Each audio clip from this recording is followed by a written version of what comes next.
Amanda Anderson, and I am in the Conservation of Natural Resources class at Mesabi. What I'm going to talk about today is wild rice replenishing that's going on in some of the lakes in northern Minnesota. So where I am at now, I'm at Little Sandy and Sandy Lake in Mountain Iron in the old Britmount Township. So Britmount was a township where my great-grandma settled behind me about 2 or 3 miles on County Road 308, if you look at old maps. The road is impassable. I had to walk through some pretty gnarly mud holes to get back here, but well worth it. The bridge you see was built by the railroad back then. County Road 308 was about the only road that they had. There wasn't Highway 53.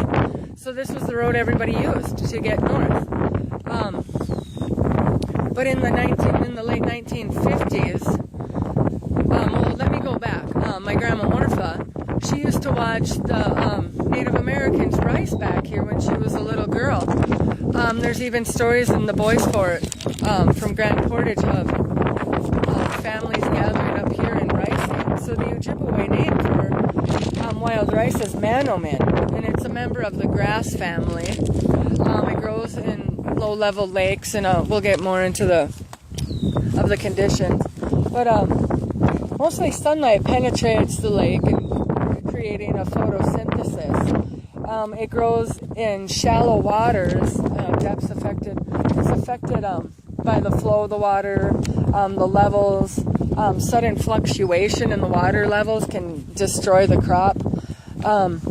And then what's interesting is each plant is a unisex, so pollination occurs naturally. When harvesting wild rice, the conditions should be kind of on the drier side. Never try and harvest wet wild rice or the green wild rice. Wait until it gets to that dark brown color and it's actually ready for harvesting. It's actually against DNR regulations to take all the rice and to take the fresh new rice. That's basically you can't harvest it. What is also interesting is the sulfur cycle.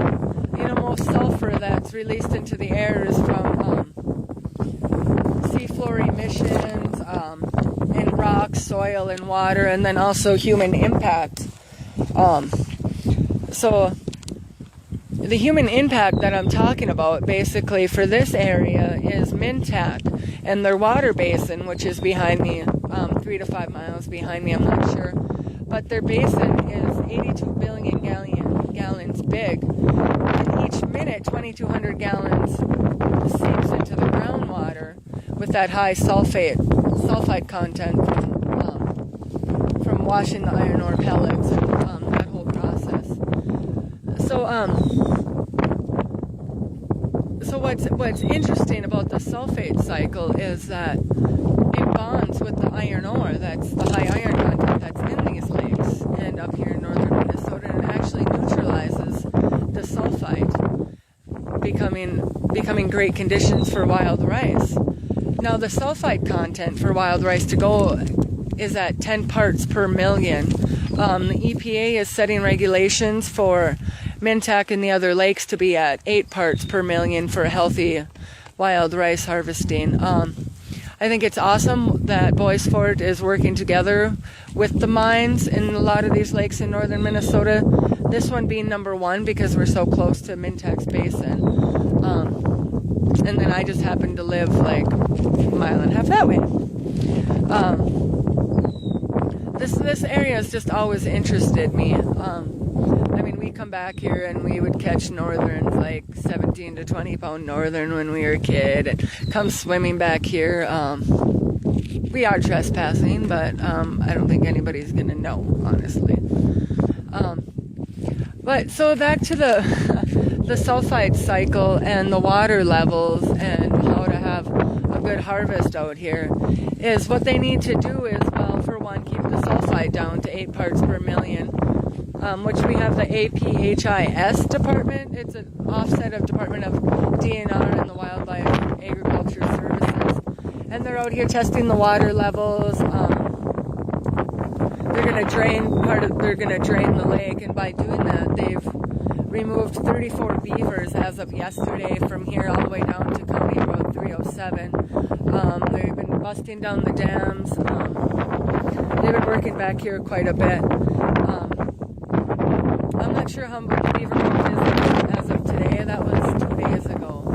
And they had one more dam to go down. I did notice the water levels were a little high today by the river on Highway 53, the Sandy River, but I'm sure those will recede with time with the beaver dams getting busted down. But I'm excited to see of what happens and how this wild rice starts growing and keeping an eye on back here. And I encourage every one of you, if you have a lake or a river that's by you, check it out, see what's happening, see, check the water content, check the iron. Are you by U.S. Steel or are you by another mining company that may be seeping sulfites into your drinking water? I encourage everybody to check it out, and hopefully within a year or two I'll be able to rice back here. Licenses are generally cheap. I don't know if you just heard that loon or not, but I think it's $12.50. Let me check here. Yeah, $12.50 for a license, and then you also have to pay kind of per pound. But under 50,000 pounds, you would have to pay an extra $70 just for the ricing. So I'm excited to see what happens out here, and I just hope that everything goes well with Bois Forte and U.S. Steel, and just keep checking on your water levels, because in the future water is going to be scarce, and for reasons that we may not understand. But I encourage you all just to keep an eye on your area and know what's going on. Thank you.